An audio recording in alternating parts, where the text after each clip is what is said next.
Okay, so Fab. archiving, jingle. Locatora Radio. Locatora Radio. Locatora Radio. Mommies of myth and bullshit. A radiophonic novela. Locatora Radio, hosted by Mala Muñoz and Diosa Fem. Hola, hola, locamores. Welcome back to Locatora Radio. Welcome back. This is Mala. And this is Diosa. And we are Las Locatoras of Locatora Radio, a radiophonic novela. Thank you for joining us. Thank you for tuning in once again. Locatora Radio is a podcast archiving the brilliance and legacies of women and femmes of color. Thank you so much for tuning in to Capitulo 41. Yes, I did it! I did it! 41. 41, it's been a long journey. It's been a whirlwind. We are excited, exhausted, relieved, happy, like just everything. Exalted. We are so happy right now. Yes. Why are we happy? Because, well, a week ago from yesterday, from last Friday, we had our very first Locatora Live, a podcast party. And oh my God, if you were there, you know that it was amazing. It was everything. It was like exceeded my expectations. It was like everything went so smoothly. Yeah. Like everything was just like on brand, on point. Yes. Everything was great. My mind was blown. Let's talk about it like from the beginning. Okay, from the beginning. I want to like shout out ourselves because Mala and I had put so much work into this like weeks in advance. And if you know us, you know that we're always running around and we're procrastinators. Yes. Like we're doing things the day of. Yes, really. But this time around, we were like, no, like this needs to be like A1, Professional. like, an amazing production. So like the day of, actually, like Mal and I started the day really early, and everything was already done. Yeah. Like we had finished everything. Yes. So we got to the venue at 5 p.m.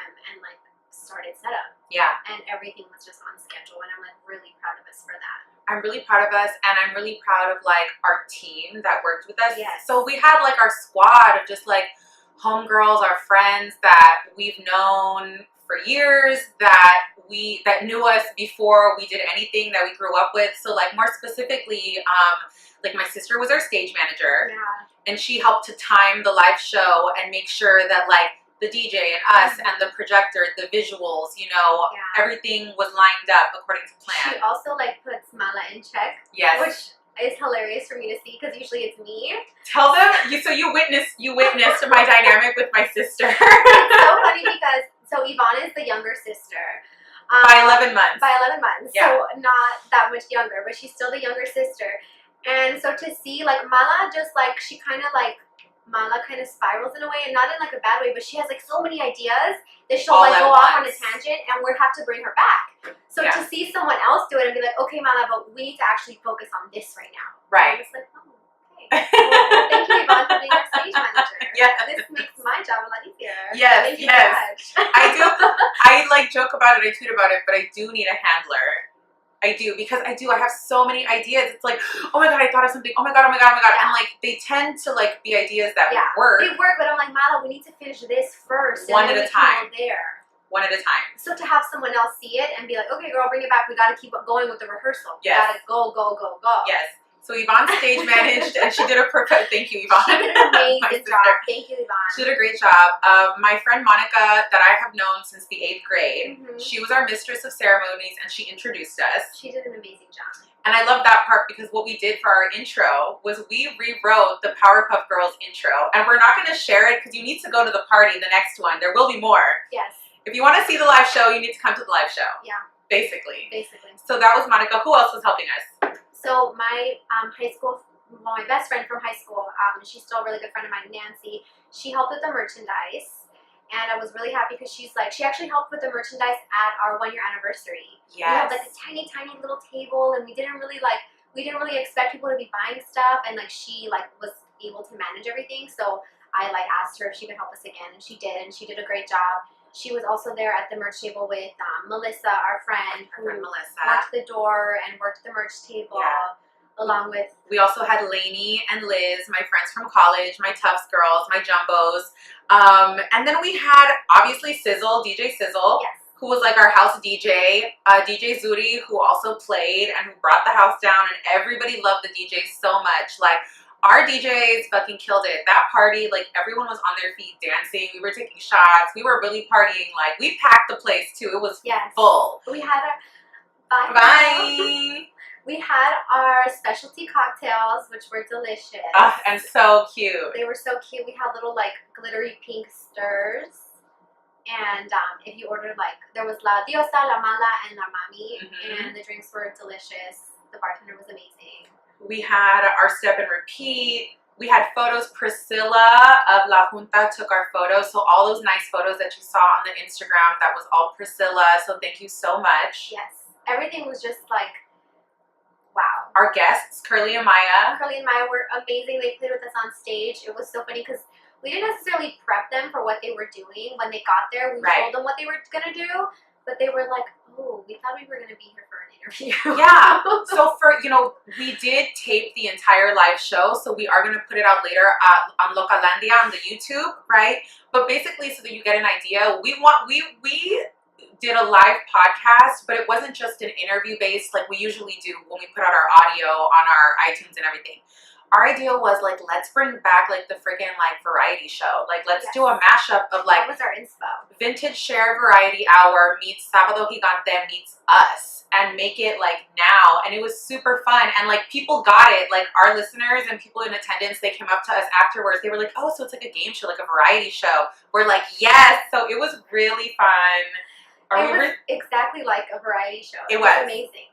We had matching dresses, essentially, basically, like with our own, you know, our little like estilo. Yeah, which I love. Yeah, it was cute. Who else do we need to thank? Who else was there? Curly, Maya. I mean, Civic Center Studios. Of course, Civic Center Studios. Who let us host our event there, and it was the perfect space for it. It was such a good space. Just to meet all of our locamores that went out. Oh my God. Thank you all for being there. There were other podcasts that were there, like shout out Café con Chisme. I'm doing it. We love them. They're Latinos Who Lunch. One half half of Latinos Who Lunch. There. Tamarindo was also there. Yes. Shout out to them. Thank you all the podcasters who showed up, who came through. Oh my God, Luis, Somos Cajete Domiguero. Luis, Somos Cajete Domiguero. Yes. Thank you. Thank you, Boo. Also has a podcast called Nos Vemos en el Swap Meet. It was really great to see him. And Sizzle and Norms have their own podcast. Yes, they do. What's it called again? Venimos a Triunfar. Venimos a Triunfar. And they record here at Radio Espacio. Yeah. So yeah, it was a really fun night. Our first podcast party and live show. We want to do more. Honestly, it was the place to be. It really was. If you missed out, you missed out. I'm sorry. Yeah. Also, I mean, I don't think he listens, but my primo Roberto, he actually designed our Snapchat filter for us. We had a Snapchat filter and everything. So if you got to see it and you want if you want a filter for either like your graduation party, something that you're doing, an event, a wedding, whatever, lo que sea, let me know. I can put you in contact with him. Hit up Diosa. Yes. All right. Ooh, good times. Good fucking times. I'm happy with the way everything turned out. It was perfect. It was so great. And we have some other things coming up. Well, actually, so it's by the time this episode is published, already we will have had La Junta LA's Memorial Day Tardeada at Don Chente. We hosted. It was a beautiful time. We always love La Junta. We love the Tardeadas. I love working with them. That was one of our first parties that we ever hosted. Our first event ever that we ever hosted was in 2017, and it was the Memorial Tardeada. So it's a year later. We've come a long way. And we do give like La Junta a lot of credit. Like they've done a lot of mentoring for us as far as this whole party world and the party circuit. Yes, and the fact that they were the first, like David, he was the first person to like hit us up and be like, "Hey, do you want to host this party?" And we were like, "Do we do that? Like, we're a podcast. Do we host parties?" Right. But they saw something in us, and it definitely planted the seed that we can do more than just record. As you know, like we like to host workshops. We like to go to university campuses and like host workshops. We can do keynotes, we can host parties, we can produce our own live show. Like there's so much that we can do because we love to do it. We love to do it. It's fun for us. And I think that our listeners love it because they go. Yeah, because I think we all have a good time. And the listeners, like we have some listeners that have consistently come to a lot of our events. Stephanie, thank you for being there. She comes out to a lot of things. So much. Very supportive. Javi has been out to a bunch of things already. So thank you, Javi. Who else? Our USC girls. Our USC girls. Karen. Shout out Karen. And the betas. They brought their whole crew. The sorors were out. Yes. And I loved it. It was very It was cute. super cute. So thank you all for being there. Thank you for being there. We have amazing listeners. We really do. Listeners. I also want to plug, we got our pins. We got our pins. We have new merch. I'm wearing a couple right now. I'm like, should we like put it up to the camera? Maybe. Can you? Let me try. Okay. Well, I'll describe them while you do that. Yeah. Okay, so thank you to Adriana. Adriana has designed our logo. She has designed our flyers, and she also designed our pins. And they're super cute. If you haven't seen them on the Instagram, the Mala pin is a headphone, and it has a rose, and it says Mala in gold. And then the Diosa pin is a mic, like an old school, like retro-looking mic. And it says Diosa on it, and it's super cute. I love the way they came out. They're an inch. They're $12 each. We have a very limited amount. We're shipping them. We're supposed to ship them this weekend, but because of the long holiday, like most likely we'll be shipping them out on Tuesday. So if you've ordered, you'll be getting yours next week in the mail. And if you want to place your order, you know where to find us. We're on Venmo. Go to the Instagram. All of that. All the info's on there. All the info's on So we have a really fun, well, we have another event coming up that we're going to be at. There's a Latina conference that the rest of the information escapes me. We're going to be participating in, and it's another one of the council members. If you recall, Councilwoman Nuri Martinez had us for her Women's History Month in her Words event, and so another council person has invited us. So the Office of Council Member Corinne Price, which represents South LA, invited us to be a part of their 3rd annual Latina conference, and it's on Saturday, June 2nd, and it's going to be at LA Trade Tech College, which is in the downtown area. It's downtown. Yeah, it's downtown. It's like off of Washington. Yeah, I've been there a few times. And so we're going to be actually hosting in the morning. Well, when we have more information, we'll post it. But we're going to be hosting a Latinx Tech Intro to Podcasting workshop. Yes.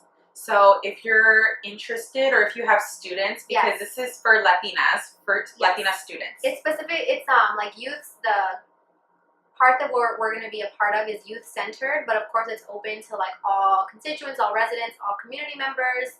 So if you're interested, if you know folks that are interested, pass the info along to them. It's going to be really fun. And I want to thank Genevieve for reaching out to us from the council member's office. Yes, thank you, Genevieve. Thank you so much. And thank you to any and all of our listeners who have ever brought us any sort of an opportunity like this, because the workshops, the events, like our listeners ask us to participate in these things. Like, so we are not like going out and like submitting our information and asking to host these workshops or asking to be involved in these conferences. Every single thing has been a listener has like asked us, would we like to be involved? Yeah. So our listeners, like, we thank you so much for thinking of us and inviting us, to participate in these events. Yes, thank you so much. We're so appreciative. We're so grateful. We love you so much. We love you so much. We're having a great time. This is like possible because of y'all. Literally. Like, just know that. Like, yes, we do the podcasting and the work behind it, but like y'all motivate it. 100%. And this like exists because of y'all. 100%. So I think this is a good time to transition to go into our song break, because we're gonna bring on Julio Salgado for the second half of the episode, and he brought the song "Bandido" by Ana Barbara. And Julio Salgado, just to give y'all a quick bio, he is the co-founder of DreamersAdrift.com and project manager for Culture Strike. Shout out to Fabiana Rodriguez. She's the founder of that. And his status as an undocumented queer artivist has fueled the content of his visual art, which depict key individuals and moments of the DREAM Act and migrant rights movement. He's done amazing work. I'm positive that y'all have seen his art. His portraits are so amazing. Yeah. His visual art is amazing. So we're super excited to have him on the second half of the episode. Yeah. And you might have seen Julio Salgado in July 2012. Salgado and other undocumented activists joined Jose Antonio Vargas on the cover of Time magazine. So Julio has really been out there doing it. Yes. Salgado graduated from Cal State Long Beach and studied journalism. So if you want to see more of Julio's artwork, you can go to juliosalgadoart.com, and Julio's going to talk more about his projects, where to see his work, where to support him after the song break. Yes, and we're also, quick plug, we're going to be thoroughly discussing the campaign and movement called Pantalla Inclusiva. Which is sort of the reason, Yes. why we were able to get in contact with Julio and invite him in for an interview. So thank you. Stay tuned, and we'll be right back. Oh my goodness, so much going on. So much exciting stuff going on. And there's a party also that you're going to be working on. Because you do for those of you who don't know, anybody who goes to the Cumbiaton parties, Julio does all the beautiful, amazing, fabulous, colorful flyers. I do. Get us all out there. Yeah, so Cumbiaton, if you haven't been, You should go. It's a party that was started by DJ Sissel and her friend Norms, and a badass, undocumented women of color, and creating a space for undocumented folks, queer people, women to go and like party without like having to like worry about assholes and all that stuff, and not being in like toxic spaces to just have fun. They like I just love Sissel because like she's just all over the place. We love her.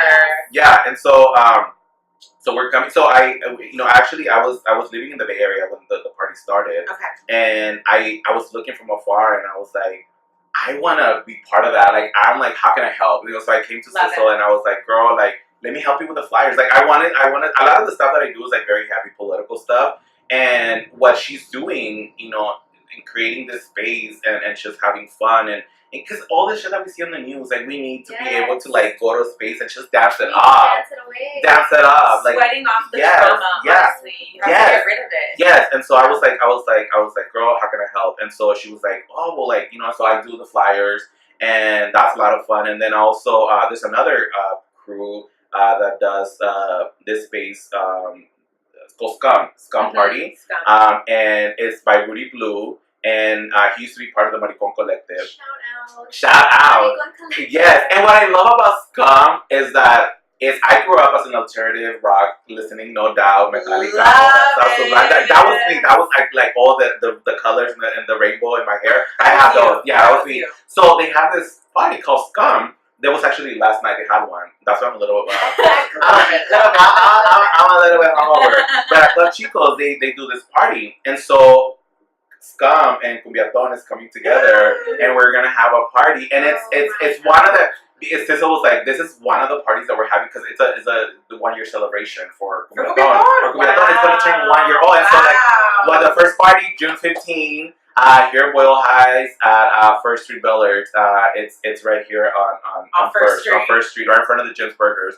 But I'm really excited. There's going to be drag queens. Pelon Suelto, who's like an amazing drag queen. My friend Gladys, who like does like this great impersonation of Celia Cruz. It's gonna be fucking exciting. Like fucking new wave music, cumbia and new wave music. Like cool. It's gonna be. It's like so look out for that. Look out for the flyer. It's gonna be coming soon. But June 15.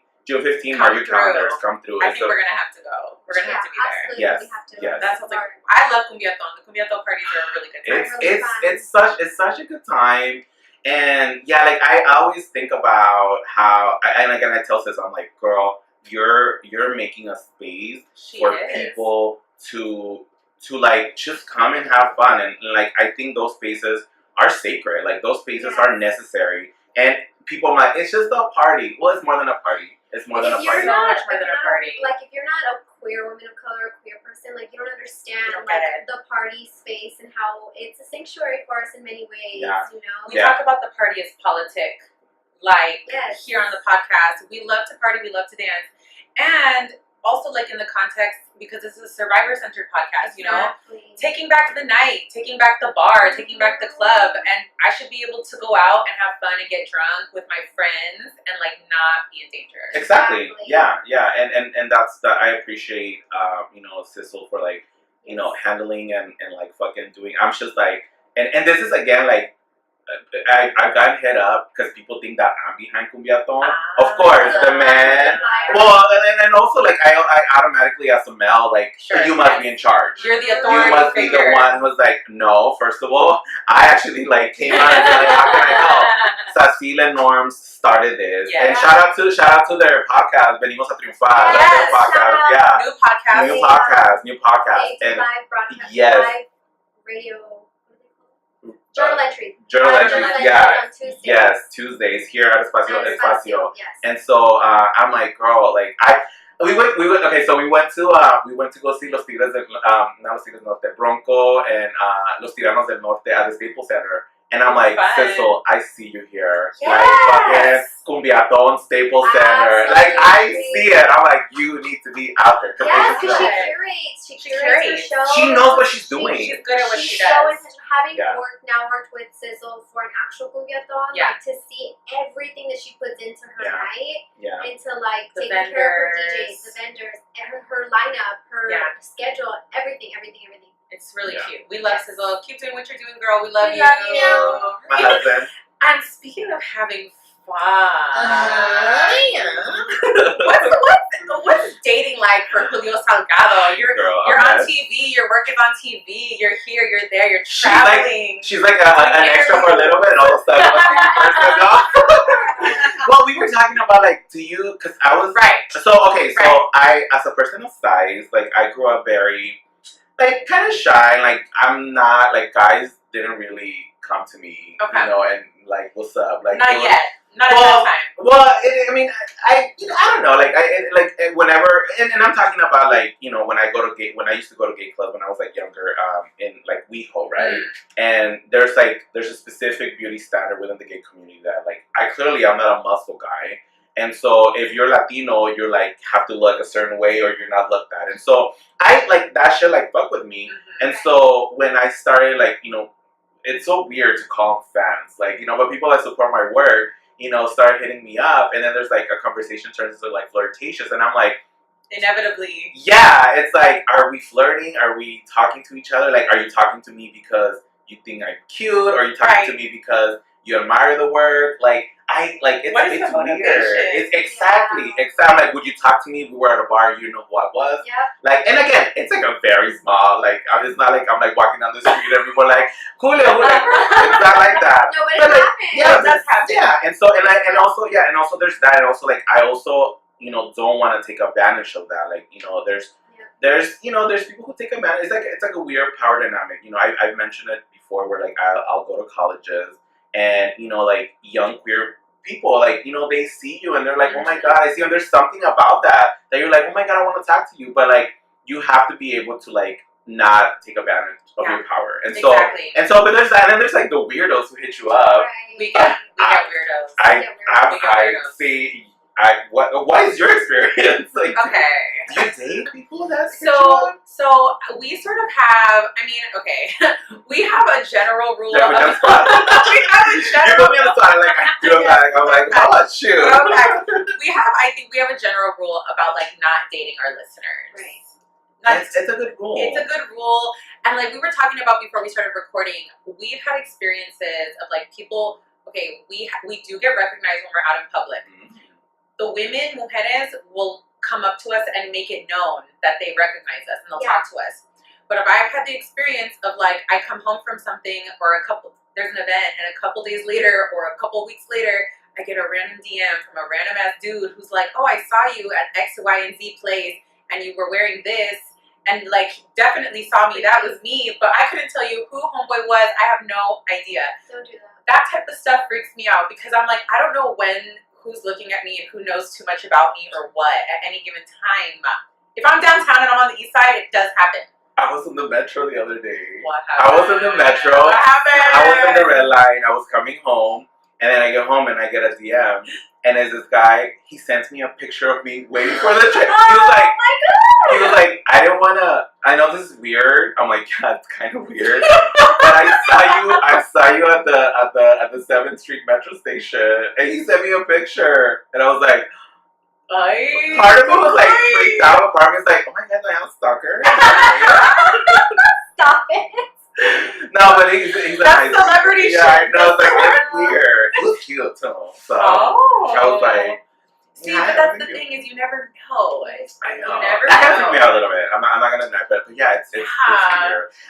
It's just like you know, like place of work. Like, no, I don't want to date anybody who's like my coworker or like. You know, if it's like about what, you know, you're like, no, it's messy. I'm really into like, only right now hooking up with people who are just visiting from out of town and who are leaving the next day. That's a good one. That's a good one. Oh, I can meet them in Hollywood. Okay, so because I travel. Yes. Because I travel, and like she has Grindr sometimes. Sometimes. I hooked up with this guy one time. Grindr came over to my hotel. You know what happens? We did the dirty bubble, whatever. He was like, oh, like let's keep in touch, Facebook, whatever. I'm like, okay, sure. It was a white guy. I gave him the benefit of the doubt. I know. I was like, he's cool. Gave him the benefit of the doubt. And then he gave me his Facebook, and then he left. And then I'm like, let me see who I hooked up with. Girl, one of the first posts that I saw, it was like from Blue Lives Matter. And then like I keep scrolling, and it's like he has like an article. He posted an article from Breitbart. No. Illegal alien criminals. No. And I was just like, you slept with LD alcohol. I was like, slept with the white devil. I'm like, you give white people the benefit of the doubt, and then they come with this shit. Don't deserve the benefit of the doubt. At this point, they don't. I was lonely. I was like in Minnesota or something, so it was like the geographical location. Yeah, Limited. yeah. I was like very limited options, but I was just like low key. I kind of want to be like who you hooked up with, right. But I didn't. So I was. It's like that's the thing. Like with stranger, like anonymous sex or whatever. Scary. It's like you never know. But like the good thing about it is like I'm never gonna see him again because I left. So yeah. I guess that's kind of like what you kind of put in, like when you're doing that, you kind of the distance helps. Yeah. Because no, I don't want to run into you everywhere I go. I don't want to run into you. Yeah, girl. Like that's why friends. No.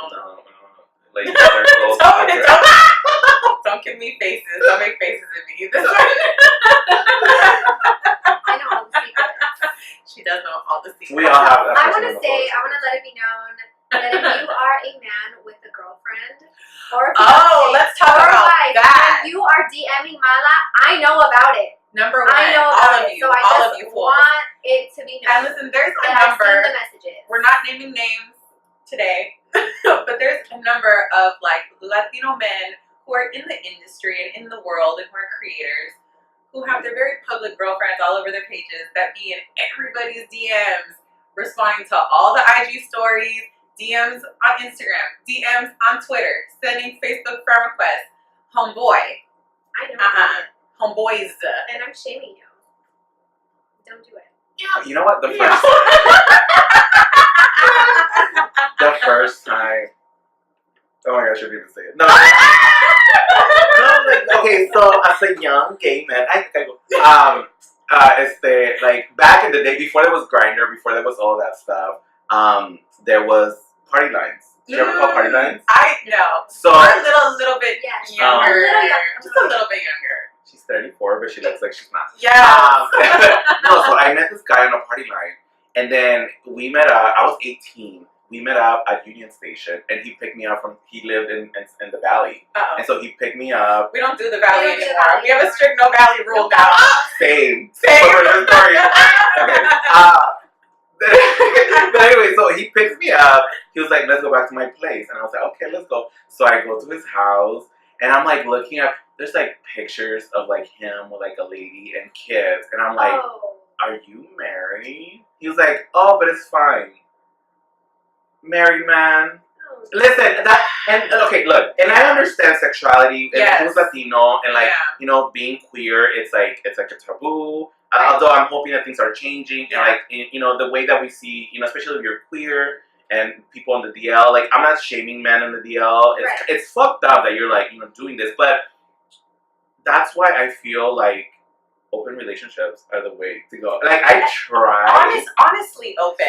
Honestly open. And honesty. I had somebody tell me I'm in a non-monogamous exclusive relationship. I'm like, that sounds made up. That's non-monogamous exclusive relationship. I was like, that sounds like a fiance. He's like, non-monogamous committed relationship. I'm like, if it was a truly open relationship, you would have just said that. Yeah, exactly. All those extra words, you're lying. You're lying. It's true. Look, I was in the last relationship, like, that I was in.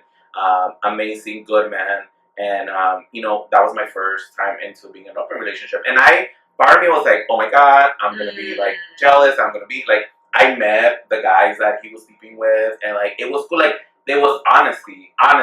We broke up because, again, like, like he was a good man. Like, okay. I was like, that was my fault. You know, like, I'm a Virgo. I wanted me time all the time, and he was like, that's not fair. But anyways, but like, I learned so much about, like, you know, being like, and like, I don't know if it's that's very Bay Area, and like, you know, like, I feel like I've been here in LA, and like, when I bring it up with other guys, they're kind of like, I don't know. But I'm like, but I know you've been cheating on your man. Anyways. Yes. So it's like, if you're gonna It's cheat. like they want to be able to do it, but they don't want you to actually openly, honestly, be Yeah. able to do And it. I don't know what it's like to be like in straight relationships with that, like open relationship. Some people like the sneaking around. Like that's what they get off on. Yes. The yes. lying. It's the thrill. The deleting messages. The thrill of it. You know, the secrecy of it. I cheated one time. And I mean, I made out with a guy. Like, I made out, like, I was in a relationship, and then I went to Chicago, and I got drunk, so he told me I was pretty, and we made out, whatever. But I felt really bad. Like, I was just like, I feel horrible. Like, you know, like, there was issues in that relationship, but I cheated, and I felt really bad. With being in this relationship, when the option of being open, like, it's there, but like you don't necessarily have to like do it. Right. You know, like you can be an open, and the whole thing is like, again, it comes down to communication. Yes. You know, like, honey, look, blah, blah, whatever, and like it comes down to like, no, like we are, you know, and especially, you know, like when you're talking about sex, being safe, because those things are important because like you're affecting somebody else, and that's you know, there's no stigma around like STDs and all that stuff. I mean, there's a stigma, but like you're putting somebody's body like without their consent about what they're doing, and so I think that's why it's important to, you know, if you're gonna be doing that, like being open, get a prep. Yes, take all your precautions. Be safe. Whatever Talk you about need, talk about it. Talk about it. Because it's a lot. Like you're saying, what ends up happening more often than not is all these married people who are sneaking around, not being safe, and then giving STDs to their partner. Yeah, that happened to somebody that I know recently. Right? It's really a thing. So don't fucking do that. I think we're kind of winding down. So many emotions. I could be mad for all day, girl. Same. This has been a really fun episode. Julio, thank you so much for coming. Thank you for being here. Do you want to just plug, like, for everybody where people can continue to follow you, your work, and upcoming projects? Yeah, my website is juliosalgador.com. My Instagram is @juliosalgado83. Yes, I was born in 83. I think right now Instagram is like where I put all my work. And so if you follow me on Instagram, don't judge my Insta stories because nobody's perfect. Nobody's perfect. And I live with Yosima Reyes, so that makes a whole novela there. And then and remember Cumbiaton. It's happening June 15. And the film festival is happening June 20th to the 24th. So follow me and follow Culture Strike too, because we're doing the installation through Culture Strike. Culture Strike. So thank you so much for having me. Thank you, Julio. Thank you so much, and to all of our Locamores, our listeners, thank you once again for tuning in. As always, you know to listen to us on Apple Podcasts, Spotify, Audio Boom. Visit us at youtube.com/Locatora Radio, aka Localandia. As always, you can keep up with our adventures, our locuras, on Facebook, Instagram, and Twitter at Locatora_radio. And if you feel so inclined to do so, please leave us a review on Apple Podcasts. We love reading your reviews. Leave us 5 stars. And we'll catch you next time. And I think we have one more song that you brought us. You want to introduce this song for listeners? Yes. Oh my God. So I've also been listening a lot to Natalia Lafourcade. And her latest, this is not her latest album, but like this song is from Hasta la Raíz, and it has this like feeling of like 70s. Remember Janet? Yes. Like this song. So she made this song called Nunca es Suficiente, and she re-recorded it with Los Ángeles Azules. So I'm all about this collaboration, and so Los Ángeles Azules, Natalia Lafourcade, Nunca es Suficiente. Enjoy. Thank you so much. This has been another Capitulo of Locatora Radio. Besitos.